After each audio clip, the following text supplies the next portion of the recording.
ಚಿತ್ರದುರ್ಗದ ರೇಣುಕಾಸ್ವಾಮಿ ಕೊಲೆ ಪ್ರಕರಣದಲ್ಲಿ ಈಗ ಸಿಟಿ ಸಿವಿಲ್ ಕೋರ್ಟ್ ಅಲ್ಲಿ ಟ್ರಯಲ್ ಸಹ ನಡೀತಾ ಇರುವಂತದ್ದು. ಈ ಮಧ್ಯೆ ನಿನ್ನೆ ಏನು ಒಂದು ಆರೋಪಿ ಪರ ಪವನ್ ಯಾರಿದ್ದಾರೆ, ಸೊ ಅವರ ಪರ ವಕೀಲರು ಒಂದು ಅರ್ಜಿಯನ್ನು ಹಾಕಿರುವಂತದ್ದು. ಅಂದ್ರೆ ಫೋಟೋಗಳು ಮತ್ತೆ ಮೊಬೈಲ್ ಏನು ಸೀಸ್ ಮಾಡಿದ್ದಾರೆ ಕಾಮಾಕ್ಷಿಪಾಳ್ಯ ಪೊಲೀಸರು, ಅದು ಬೇರೆ ಕಡೆ ಸೀಸ್ ಮಾಡಿ ಮತ್ತೆ ಕಾಮಾಕ್ಷಿಪಾಳ್ಯ ಪೊಲೀಸ್ ಸ್ಟೇಷನ್ ಸೀಸ್ ಮಾಡಿದೀವಿ ಅಂತ ಹೇಳ್ಬಿಟ್ಟು ಹೇಳಿದ್ದಾರೆ ಅಂತ ಅವರು ಒಂದು ಅರ್ಜಿ ಹಾಕಿರುವಂತದ್ದು.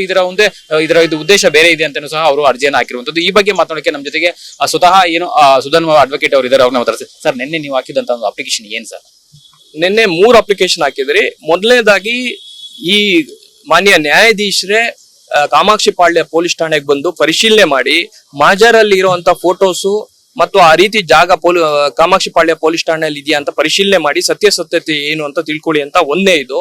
ಹಾಗೆ ಎರಡನೇ ಅರ್ಜಿ ಏನು ಅಂದ್ರೆ, ಈ ಮಧ್ಯದಲ್ಲಿ ಏನು ಪೊಲೀಸರು ಅಲ್ಲಿ ಫ್ಲೋರಿಂಗು ಮತ್ತೆ ಅಲ್ಲಿ ವಸ್ತುಸ್ಥಿತಿ ಏನಿದೆ ಅದನ್ನ ಆಲ್ಟರ್ ಮಾಡೋ ಚಾನ್ಸಸ್ ಇರೋದ್ರಿಂದ CCTV ಪ್ರಿಸರ್ವ್ ಮಾಡಿ ಅಂತ ಹಾಕೊಂಡಿದ್ರಿ.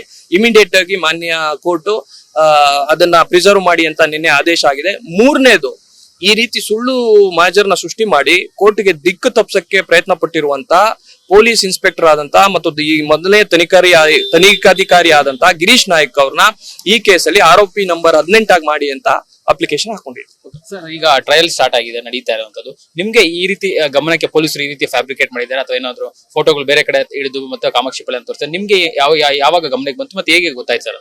ಇವಾಗ ನಿನ್ನೆ ಕೋರ್ಟ್ ಅಲ್ಲಿ ಯಾವ್ದು ಆ ಮಹಾಜರ್ ವಿಟ್ನೆಸ್ ಯಾರ್ಯಾರಿದ್ರು, ವಾಸುದೇವ್ ಮತ್ತೆ ವೆಂಕಟೇಶ್ ಅವ್ರದ್ದು ಕ್ರಾಸ್ ಎಕ್ಸಾಮಿನೇಷನ್ ಇತ್ತು. ಅದಕ್ಕೆ ತಯಾರಿ ಮಾಡ್ತಾ ಇರ್ಬೇಕಾದ್ರೆ ನಾವು ಸೂಕ್ಷ್ಮವಾಗಿ ವಿಷಯಗಳನ್ನೆಲ್ಲ ಅವಲೋಕನೆ ಮಾಡಿದಾಗ ಈ ವಿಷಯ ಬಯಲಿಗೆ ಬಂದಿದೆ.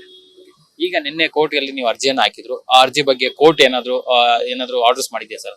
ಅದೇ 3 ಅಪ್ಲಿಕೇಶನ್ ಅಲ್ಲಿ ಒಂದ್ರ ಬಗ್ಗೆ ಆಲ್ರೆಡಿ ಆರ್ಡರ್ ಮಾಡಿದೆ, ಇನ್ನೆರಡಕ್ಕೆ ಇವತ್ತು ತಕರಾರಿಗಿದೆ. ಇವತ್ತು ಪ್ರಾಸಿಕ್ಯೂಷನ್ ಅವರು ಅದಕ್ಕೆ ಏನ್ ತಕರಾರು ಹಾಕ್ತಾರೆ ನೋಡ್ಬೇಕು. ನನ್ನ ಪ್ರಕಾರ ಜಡ್ಜ್ ಸ್ಪಾಟ್ ವಿಸಿಟ್ ಮಾಡಿ ಅಂದ್ರೆ ತಕರಾರು ಹಾಕ್ತಾರೆ ಅಂದ್ರೆ ಅದೇ ಇನ್ವೆಸ್ಟಿಗೇಷನ್ ಅನ್ನ ಏನು ಕವರ್ ಅಪ್ ಮಾಡಕ್ ಹಾಕ್ಬೋದು. ನನ್ನ ಪ್ರಕಾರ ಇವತ್ತು ಏನಾಗತ್ತೆ ನೋಡಿ, ನಾನು ನೆಕ್ಸ್ಟ್ ದಿನದಲ್ಲಿ ಅದನ್ನ ಅವ್ರ ಅಬ್ಜೆಕ್ಷನ್ ನೋಡ್ಕೊಂಡು ಅದಕ್ಕೆ ವಾದ ಮಾಡಿ ನೆಕ್ಸ್ಟ್ ಆರ್ಡರ್ಸ್ ಹೋಗುತ್ತೆ. ಸರ್, ಈಗ ಆರೋಪಿಗಳು ಸಹ ಮೊಬೈಲ್ ಅವ್ರದೇ ಅಂತಾನು ಸಹ ಒಂದು ಚಾರ್ಜ್ ಶೀಟ್ ಹೇಳಿರುವಂತದ್ದು. ಬಟ್ ಅದರಲ್ಲಿರುವಂತಹ ಡೇಟಾವನ್ನು ಸಹ ಇವರು ಪ್ರಾಸಿಕ್ಯೂಷನ್ ಪೊಲೀಸ್ ಅವರು ತಗೊಂಡಿರುವಂತದ್ದು. ಬಟ್ ಟೈಲ್ಸ್ ವಿಚಾರ ಹೆಂಗೆ ಬಂತು ಅಂತ? ಅಲ್ಲ, ಎಲ್ಲ ಹೋಯ್ತಲ್ಲ ಇವಾಗ, ಅದನ್ನೇ ನಾವು ಹೇಳ್ತಾ ಇರೋದು. ಇವಾಗ ಫೋನ್ ರಿಕವರಿ ಹೋಯ್ತು, ರಿಕವರಿನೇ ಹೋದ್ಮೇಲೆ ಆ ಡೇಟಾ ಕನ್ಸಿಡರ್ ಮಾಡಕ್ ಬರುತ್ತೆ. ಸುಳ್ಳು ಮಾಜರಲ್ಲಿ ಕೋರ್ಟ್ ದಿಕ್ ತಪ್ಸಕ್ಕೆ ಕೊಟ್ಟಿರುವಂತ ಫೋನ್ಗಳು ಇನ್ನು ಏನೇನ್ ಮಾಡಿದಾರ ಯಾರು ಗೊತ್ತು. ನನ್ನ ಪ್ರಕಾರ ಈ ಯಾವ್ದು ಫೋನ್ಗಳಲ್ಲಿ ಏನೇನು ಮಾಹಿತಿ ಕಲೆ ಹಾಕಿದ್ದಾರೆ ಅದನ್ನ ಯಾವ್ದು ಕೋರ್ಟು ಮುಂಚೆ ಗಮನಕ್ಕೆ ತಗೋಬೇಡಿ ಅಂತ ನಾವು ಮನವಿ ಮಾಡ್ತೀವಿ. ಈ ಬಗ್ಗೆ ಬೇರೆ ಯಾರಾದ್ರೂ ಆರೋಪಿ ಪರ ವಕೀಲರು ಈ ಬಗ್ಗೆ ನಿನ್ನೆ ಕೋರ್ಟ್ ನಲ್ಲಿ ಧ್ವನಿ ಎತ್ತಿದ್ರೆ, ಅರ್ಜಿ ಏನೋ ಹಾಕಿ ನಿಮ್ಗೆ ಏನೋ ಸಪೋರ್ಟ್ ಮಾಡಿದ್ರ? ಅಲ್ಲ, ಈ ವಿಷಯ ಯಾರು ಬೇರೆ ಆರೋಪಿ ವಕೀಲರು ಹೇಳಲಿಲ್ಲ, ನಾನು ಮಾತ್ರ ಇದನ್ನ ತಂದಿರೋದು. ಮುಂದೆ ಅವರು ಕೂಡ ಇವಾಗ ಬಂದಿರೋದ್ರಿಂದ ಅವರು ಕೂಡ ಇದ್ರ ಬಗ್ಗೆ ಏನನ್ನ ಅಪ್ಲಿಕೇಶನ್ ಹಾಕೋ ಚಾನ್ಸಸ್ ಇದೆಯೋ ಏನೋ ಗೊತ್ತಿಲ್ಲ. ನಾನು ಅದ್ರ ಬಗ್ಗೆ ನೋ ಕಮೆಂಟ್ಸ್. ಈಗ ಟ್ರಯಲ್ ನಡೀತಾ ಇರುವಂತದ್ದು, ಈಗ ಪ್ರಾಸಿಕ್ಯೂಷನ್ ಕಡೆಯಿಂದ ಏನಾದ್ರು ರಿಪ್ಲೈ ಬರುತ್ತಾ ಅಥವಾ ನಿಮ್ಗೆ ಕಾಂಟ್ಯಾಕ್ಟ್ ಅಥವಾ ಏನಾದ್ರು ಮಾಡಿದಾರೆ ಅಂತ? ಅಲ್ಲ, ಇವತ್ತು ಆ ರೀತಿ ಕಾಂಟ್ಯಾಕ್ಟ್ ಏನಿಲ್ಲ. ಓಪನ್ ಕೋರ್ಟ್ ಅಲ್ಲಿ ಗೊತ್ತಾಗತ್ತೆ ಇವತ್ತು ಏನ್ ತಕರಾರು ಆಗ್ತಾರೆ ಏನು ಅಂತ ನೋಡ್ಬಿಟ್ಟು ಮುಂದಿನ ನಿರ್ಧಾರ ತಗೋತೀವಿ. ಸರ್, ಈ ರೀತಿ ಒಂದು ಬೆಳವಣಿಗೆ ಎತ್ತಿರುವಂತದ್ದು, ಈಗ ಸುಮಾರು ಟ್ರಯಲ್ ಪ್ರಾರಂಭ ಆಗಿ ಅಕ್ಟೋಬರ್ ಇಂದ ಆಗಿರುವಂತ ಈ ರೀತಿ ಬೆಳವಣಿಗೆ, ಈ ರೀತಿ ಪೊಲೀಸರ ವಿರುದ್ಧ ನೀವು ಒಂದು ಅರ್ಜಿ ಹಾಕಿರುವಂತದ್ದು, ಇದನ್ನ ಕೋರ್ಟ್ ಪರಿಗಣನೆ ಮಾಡುತ್ತಾ? ಯಾವ ರೀತಿ ನಿಮ್ಮ ಹತ್ರ ಬೇರೆ ಯಾವ ರೀತಿ ಎವಿಡೆನ್ಸ್ ಇರುತ್ತೆ ಸರ್? ಅಲ್ಲ, ಈ ಕೇಸನ್ನ ಇಡೀ ರಾಜ್ಯದ ಜನತೆಗಳು ಡೇ 1 ಇಂದ ಕುತೂಹಲವಾಗಿ ನೋಡ್ತಾ ಇದ್ದಾರೆ. ಇದು ನಮ್ಮ ಏನು ರಾಜ್ಯ ಪೊಲೀಸ್ ಅವರು ಕೂಡ ಇಂತ ಒಂದು ಸೆನ್ಸೇಷನಲ್ ಇಂಪಾರ್ಟೆಂಟ್ ಕೇಸಲ್ಲಿ ಈ ರೀತಿ ತಪ್ಪುಗಳು ಮಾಡ್ತಾರೆ ಅಂದ್ರೆ ನಮಗೂ ಒಂಥರ ಶಾಕಿಂಗ್. ಇನ್ನು ಎಲ್ಲ ಪೊಲೀಸ್ ಅವರಲ್ಲಿ ವೃತ್ತಿಪರತೆ ಇನ್ನು ಹೆಚ್ಚಾಗಬೇಕು ಅನ್ನೋದು ಗೊತ್ತಾಗುತ್ತೆ, ಎದ್ದು ಕಾಣಿಸ್ತಿದೆ. ಈಗ ಕೋರ್ಟ್ ನೀವಾಗಿರೋ ಅಪ್ಲಿಕೇಶನ್ ಏನು ಪರಿಗಣನೆ ಮಾಡುತ್ತಾ, ಏನ್ ಅನ್ಸುತ್ತೆ ಸರ್? ನಿಮ್ಮ ಹತ್ರ ಎವಿಡೆನ್ಸ್ ಬೇರೆ ಹೇಳಿದ್ರೆ ಕೋರ್ಟ್ ಅಲ್ಲಿ ಇರೋದ್ರಿಂದ ನಾನು ಇದು ಅದ್ರ ಬಗ್ಗೆ ಕಮೆಂಟ್ ಮಾಡಕ್ ಹೋಗಲ್ಲ.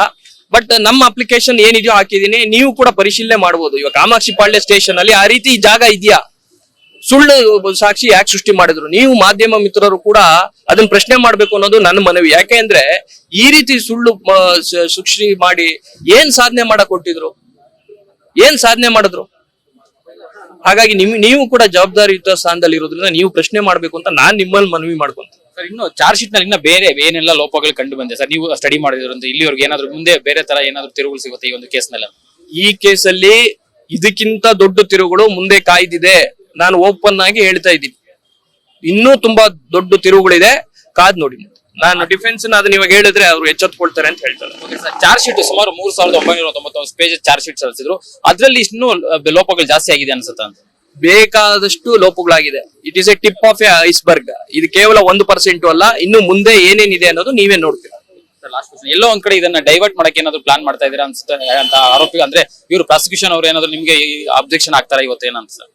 ನೋಡೋಣ ಏನ್ ಹಾಕಕ್ ಸಾಧ್ಯ, ನೋಡೋಣ. ಸತ್ಯ ಅನ್ನೋದು ಸತ್ಯ ಅಲ್ವಾ. ಇವಾಗ ನಮ್ಗೇನು ಸತ್ಯಾನ್ವೇಷಣೆ ಮಾಡ್ತಾ ಇರೋದು, ಇದು ಸತ್ಯ ಆಚೆ ಬರಬೇಕು ಅಂತ. ನಿಮ್ ಮುಂದೆನೆ ಎಲ್ಲ ತೋರಿಸ್ತಾ ಇದೀನಿ, ಬ್ಲಾಕ್ ಅಂಡ್ ವೈಟ್ ಇದೆ, ನೀವೇ ನೋಡಿದ್ರೆ ಗೊತ್ತಾಗತ್ತಲ್ಲ. ಎದ್ರಿಗೆ ಎಂತ ಒಬ್ಬ ಕಾಮನ್ ಸೆನ್ಸ್ ಇರೋನು ಕೂಡ ಇದು ನೋಡಿದ್ರೆ ಅರ್ಥ ಆಗತ್ತೆ ಇವ್ರು ಇಲ್ಲಿ ಕೋರ್ಟ್ ನ ದಿಕ್ತಿಪ್ಸಕ್ಕೆ ಟ್ರೈ ಮಾಡಿದ್ದಾರೆ ಅನ್ನೋದು ಕಣ್ಣು ಮೇಲ್ನೋಟಕ್ಕೆ ಕಾಣಿಸುತ್ತೆ. ಸೊ ಇದಿಷ್ಟು ಏನು A3 ಆರೋಪಿಯಾದಂತಹ ಪವನ್ ಪರ ವಕೀಲರಾದಂತಹ ಸುಧನ್ವ ಮಾತು. ಅಂದ್ರೆ ಮುಂದಿನ ದಿನಗಳಲ್ಲಿ ಸಾಕಷ್ಟು ಲೋಪಗಳು ಈ ಒಂದು ಪ್ರಕರಣದಲ್ಲಿದೆ, ಅದನ್ನ ಮುಂದಿನ ದಿನಗಳಲ್ಲಿ ನಾವು ಆ ಕೋರ್ಟ್ ಮುಂದೆ ಇಡ್ತೀವಿ ಅನ್ನೋ ಮಾತನ್ನ ಹೇಳ್ತಾ ಇರುವಂತದ್ದು. ಕ್ಯಾಮರಾಮನ್ ಕುಲಕರ್ಣಿ ಜೊತೆ ಅರುಣ್ ಕುಮಾರ್, ಅಶ್ವೇಗ ನ್ಯೂಸ್, ಬೆಂಗಳೂರು.